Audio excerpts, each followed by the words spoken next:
اللهم صل على محمد. اعوذ باللہ من الشیطان الرجیم. بسم اللہ الرحمن الرحیم. السلام علیکم ورحمۃ اللہ وبرکاتہ. امید ہے آپ سب لوگ خیریت سے ہوں گے اور ایمان اور صحت کی بہترین حالتوں میں ہوں گے انشاءاللہ. آج ہم بات کرنے جا رہے ہیں کہ وہ کون سی چیزیں ہیں جو کہ وضو کے ٹوٹنے کا باعث بن سکتی ہیں. کن کن چیزوں سے وضو ٹوٹ جاتا ہے. حقیقت ہے کہ بہت سے لوگ ان چیزوں کو، ان وجوہات کو نہیں جانتے، اور بعض اوقات ایسا ہوتا ہے کہ ان کا وضو ٹوٹ گیا ہوتا ہے لیکن وہ پھر بھی قرآن مجید پڑھ لیتے ہیں، نماز پڑھ لیتے ہیں، اور یہ چھوٹی سی کوتاہی جو ہے وہ ہماری نیکی کو گناہ میں بدل دیتی ہے، اور اس چیز کا ہمیں کوئی اندازہ نہیں ہوتا. تو آج ہم بات کرنے جا رہے ہیں ان چیزوں کی جن سے وضو ٹوٹ جاتا ہے. تو پہلی وجہ یہ ہے کہ پخانہ یا پیشاب کی جگہ سے یعنی کہ شرم گاہ سے کسی چیز کا نکلنا. مطلب خواتین کے ساتھ اکثر یہ پرابلم ہو جاتا ہے کہ اگر وہ نماز پڑھ رہی ہوں تو حیض و نفاس کا مسئلہ ہو جاتا ہے. حیض جو ہے وہ ایک نیچرل پروسیجر ہے، ہو جاتا ہے، لیکن اگر ایسا ہو جائے تو نماز ٹوٹ جاتی ہے، نماز توڑ دینی چاہیے. لیکن اگر بیماری کی صورت میں ایسا ہو، یعنی کہ کسی کو سلسبول کی بیماری ہو یا لیکوریا ہو، تو اس میں کوئی مذائقہ نہیں، نماز جاری رہے گی. اور اگر آپ کو یہ بیماری ہے، اللہ رب العزت محفوظ فرمائے، اگر آپ کو یہ بیماری ہے تو آپ ایسا نہیں کریں گے کہ خود کو یہ سمجھ لیں کہ میں ناپاک ہوں، میں پاک نہیں ہوتی تو اسی لیے میں نماز نہیں پڑھ سکتی، قرآن نہیں پڑھ سکتی.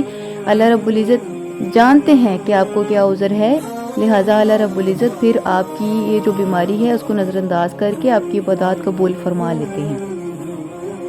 دوسری وجہ ہے کہ جسم کے اندر کسی جگہ سے خون یا پیپ کا نکل کر مخرج سے پاک جگہ پر پہنچنا. اس سے مراد یہ ہے کہ اگر آپ کے جسم پر کوئی دانہ نکلا ہے یا کوئی زخم ہے جو کہ انتہائی بگڑ گیا ہے، اس میں خون یا پیپ وغیرہ آ گیا ہے، تو اگر ایسا ہو جائے کہ اندر سے خون یا ریشہ یا پیپ نکل کر اگر بہہ جائے، آپ کے جسم پر پاک جگہ پر لگ جائے، تو ایسی صورت میں نماز ٹوٹ جاتی ہے دوران نماز اگر ایسا ہو جائے تو. تیسری وجہ ہے کسی شخص کا تکیہ لگا کر سونا کہ اس کے ہٹانے سے وہ اپنی جگہ سے گر جائے اور کولے زمین سے ہٹ جائیں. یعنی کہ اگر کوئی بیٹھا بیٹھا سو جائے اور اتنی گہری نیند سو جائے کہ اگر وہ بیٹھا ہے تو گر جائے، اس صورت میں بھی نماز ٹوٹ جاتی ہے، وضو ٹوٹ جاتا ہے. اور اگر کوئی شخص لیٹ کر سو جائے تو بھی وضو ٹوٹ جاتا ہے. چوتھی وجہ یہ ہے منہ بھر کے قے آنا. یعنی اگر الٹی نہیں بھی ہو لیکن منہ بھر گیا تو وضو ٹوٹ جاتا ہے. البتہ اگر منہ بھر کے قے نہ آئی تو کوئی مذائقہ نہیں. پانچویں وجہ یہ ہے کہ بالغ کا نماز جنازہ کے علاوہ نماز میں قہقہہ لگانا، یعنی کہ کھل کے ہنسنا. نماز جنازہ میں بھی یہ بات بہت ہی انتہائی غلط ہے، لیکن اگر ہو جائے تو نماز جنازہ نہیں ٹوٹے گی.